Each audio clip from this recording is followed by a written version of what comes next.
Putting your team before personal glory, reaching out to a rival player, being a pillar of strength to a nervous debutant. There are so many choices to be made on the cricket pitch. And these choices don't only determine the outcome of the match, but also determine the values and strength of character of the players. Welcome to the League of Platinum Men. This is a league of extraordinary gentlemen who embody those rare values that create those timeless moments in the history of cricket. Hi everyone, I am Archana Vijaya and it is indeed my pleasure to introduce you to someone who's definitely stood by his moments of truth and made those rare choices on the cricket field. Someone who definitely is a man of platinum if there ever was to be one. He announced his arrival in the world of cricket by scoring a century on debut, becoming the first and only Indian to do so in 50-over cricket. He is the present and the future of the Indian team. Yes, I'm talking about the one and only RAHUL. Today in conversation with our man of platinum, RAHUL, we are going to discuss his moments of truth on the field, his cricketing heroes who've risen above and beyond the game. Cricketers who are not just remembered for their prowess on the field, but also for their rare display of values on and off the pitch.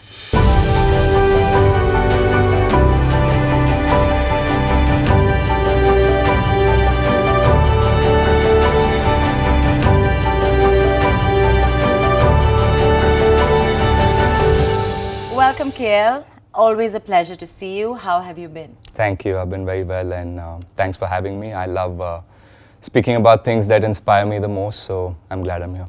Absolutely, and I can't wait to get to know you more. I've been meaning to ask you, cricket has long been known as a gentleman's game, but for those who play to win at all costs, do you think that still holds true? We forget what's most important to all of us, but like you said, it is a very competitive game, and the team right now is all about aggression and all about competing really hard. But yeah, there are times we go overboard sometimes, but I don't think we can forget the key values of the sport and life, which is being courageous and having compassion on the field. It's interesting that you mentioned compassion. Do you think that's one of the values required to be in the League of Platinum Men?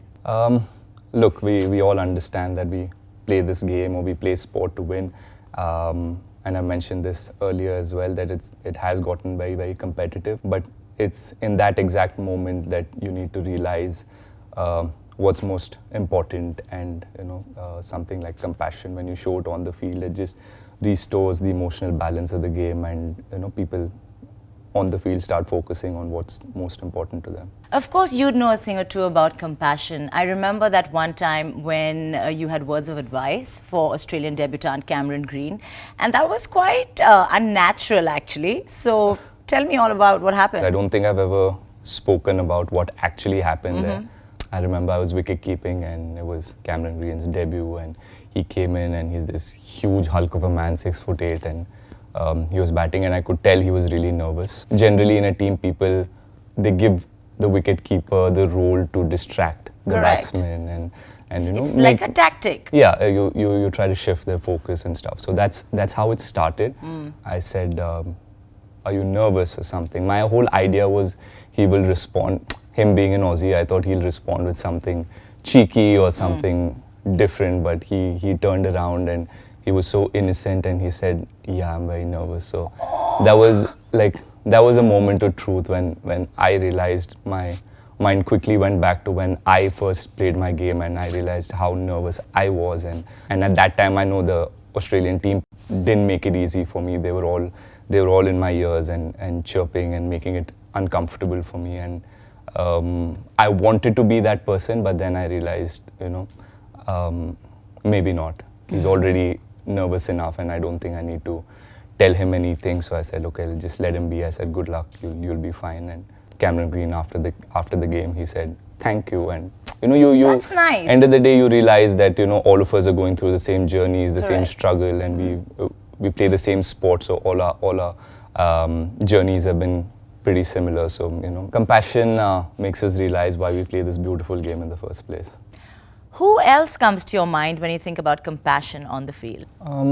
I think the first thing that comes to my mind is when Virat, we were playing the World Cup in Oval in London, and it was our second game of the World Cup, and we were playing Australia, and Australia were, is always the favourites to win the tournament, and they're a very, very good side and very competitive. So for Virat, in that moment, he realized that, the Indian crowd behind Steve Smith were giving him a hard time. They were booing him and saying some nasty things. So he saw that, and he asked them to stop doing it. And he just asked them, if you can't encourage an opposition, but then at least keep quiet. Don't boo them. It doesn't look nice. And I think for a leader, for a captain of the team, to do something like that is, very inspiring. To sum it up, if a player like Virat Kohli, who's known to be aggressive and passionate, if he in that moment can show compassion for an opposition and ask the crowd to be kinder to an opposition, that for me really stands out and inspires people, and that qualifies him to be in the League of Platinum Men. You're spot on, KL. I have to say that was a lovely gesture for everyone to watch.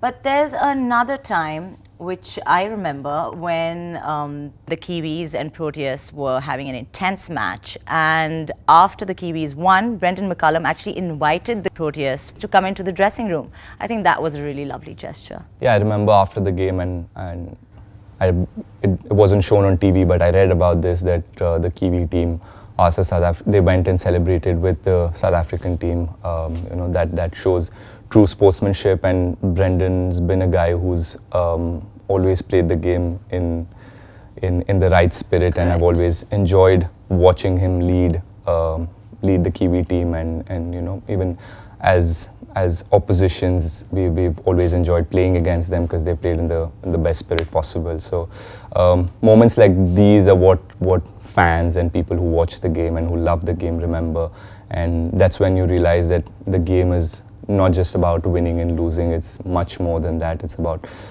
friendships that you create on the field, and the memories you make for people who watch it, who get inspired and remember things like these for a long time. Yeah, and for that gesture, Brendan McCullum definitely goes into my League of Platinum Men. I agree with you. Okay, KL, so we've come to my favorite part of the show where I'm going to bowl some Yorkers at you. Are you ready? I'm going to try and hit them for a 6. All right, that's the spirit. So here we go. Your strike bowler hits the on-form batsman with a vicious bouncer at a critical juncture of the match. He's outside the crease, but he's also hurt. What do you do? I'll obviously go attend to the player. This is a good one. Your batting partner slips during a double and you're run out because of it, and you're on your way to a century. What do you do? That's a tough one. Yeah, it's a good one. Well, would you get mad?